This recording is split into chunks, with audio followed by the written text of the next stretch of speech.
Narito na ang mga balita mula sa GMA Integrated News. Nangako ang Philippine Coast Guard na patuloy silang magbabantay sa West Philippine Sea.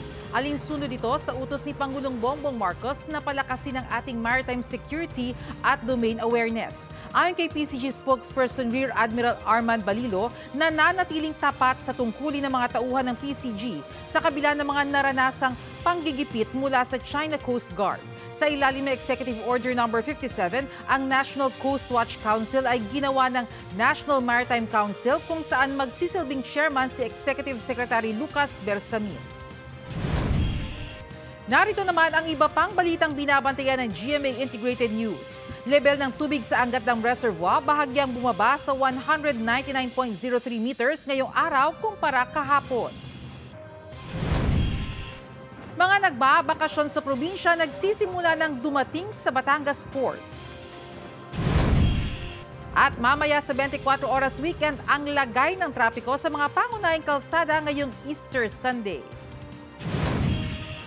Para sa mas malaking misyon at mas malawak na paglilingkod sa bayan, ako po si Bernadette Reyes ng GMA Integrated News, ang News Authority ng Pilipino.